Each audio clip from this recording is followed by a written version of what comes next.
जैन साथियों, इस लॉकडाउन के दौरान अगर हम लोगों ने सबसे ज्यादा पीड़ा में, तकलीफ में, परेशानी में किसी वर्ग को देखा तो वो हिंदुस्तान का मजदूर वर्ग, दिहाड़ी मजदूर हो या घरों में काम करने वाले लोग हों, ऐसे लोग जो रोज कमाते हैं, रोज खाते हैं, ऐसे लोग जिनका जीवन सिर्फ 2 वक्त की रोटी का इंतजाम कैसे होगा इसमें बीत जाता है।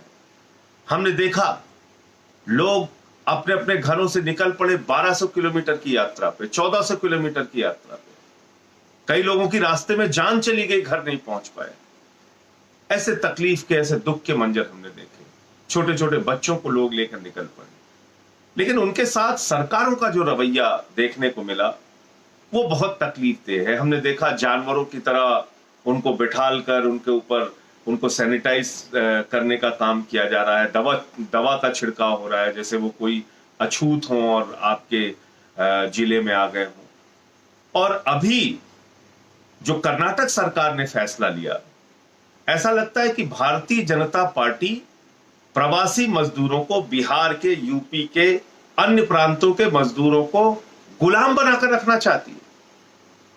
जो मीटिंग कर रहे हैं कर्नाटक के मुख्यमंत्री येदियुरप्पा जी, उसमें मजदूरों का कोई प्रतिनिधि नहीं शामिल हो रहा है, उनकी कोई राय शामिल नहीं की जा रही है, उनसे नहीं पूछा जा रहा है आप रुकना चाहते हैं, नहीं रुकना चाहते हैं। बिल्डर्स के साथ मीटिंग। इस देश में बंधुआ मजदूरी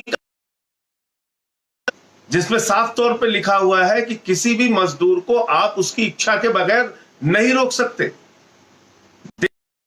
संविधान का आर्टिकल 19, आर्टिकल 21 पढ़ लीजिए, जिसमें किसी की इच्छा के विरुद्ध आप उसको रोक नहीं सकते। उसको स्वतंत्रता है कहीं से, हिंदुस्तान में कहीं से कहीं आने जाने की।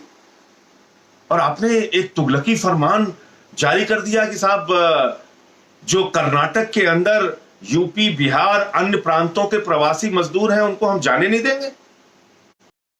उस प्रांत के लोगों को जहां से सबसे ज्यादा समर्थन आप लेके आते हैं, और कोई भी भाजपा का नेता आज नहीं बोल रहा है, एक भी भारतीय जनता पार्टी के नेता के मुंह से आवाज नहीं निकल रही है। अरे भाई, यूपी के, बिहार के, झारखंड के, अन्य राज्यों के जो मजदूर कर्नाटक में काम कर रहे हैं वो आपके गुलाम हैं क्या? आपने खरीद रखा है क्या? इस बेचैनी में, इस परेशानी में जाना चाहते हैं अपने परिवार से, अपने परिवार के से, फिर जब उनकी स्थिति सामान्य हो जाएगी वो वापस आ जाएंगे। आप कौन होते हैं उनको? और इस प्रकार के एक तुगलकी आदेश पर पूरी की पूरी भाजपा मौन है।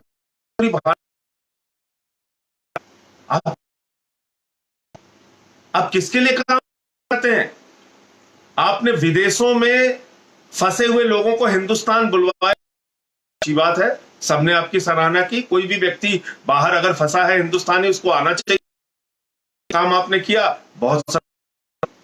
आपने कोटा में फंसे हुए छात्रों भेजा, अच्छी बात है। लेकिन जो मजदूर हैं उनका क्या गुनाह है? उन्होंने कौन सा अपराध कर दिया है? आना चाहते हैं और होम मिनिस्ट्री का आदेश भी आ चुका है, तो केंद्र की सरकार, गृह मंत्रालय आदेश दे रहा है कि साहब कोई भी अब जा सकता है, उसके लिए राज्यों की सहमति से ट्रेन चलाई जाए। और कर्नाटक की सरकार कह रही है नहीं साहब, हम तो गुलाम बना के रखेंगे, हम जाने ही नहीं देंगे। तो मैं समझता हूं कि आदरणीय प्रधानमंत्री जी को, गृह मंत्री जी को, देश की सरकार को इस बात का संज्ञान लेना चाहिए कि उत्तर प्रदेश के, बिहार के, अन्य राज्यों के प्रवासी मजदूर कोई गुलाम नहीं है कर्नाटक सरकार के। और अगर उनको रोका जा रहा है तो पूरी तरीके से अवैध है, गलत है, अमन, और उनको उनके राज्य से, कर्नाटक से, उनके अपने राज्य में भेजने का इंतजाम तत्काल सरकार कराए। अन्यथा यह समझा जाएगा कि सिर्फ वोट लेने के वक्त, चुनाव जीतने के लिए यूपी, बिहार और दूसरे प्रांतों के लोग याद आते हैं। जब वोट का वक्त निकल जाता है तो उनके हाल पर मरने के लिए उनको छोड़ दिया जाता है। भाजपा को अपनी ये सोच, अपनी ये प्रवृत्ति, अपना ये विचार, अपना ये रवैया बदलना चाहिए। इंकलाब जिंदाबाद। मीम न्यूज वेब ताज़ा तरीन खबरों के लिए सब्सक्राइब करें हमारा चैनल।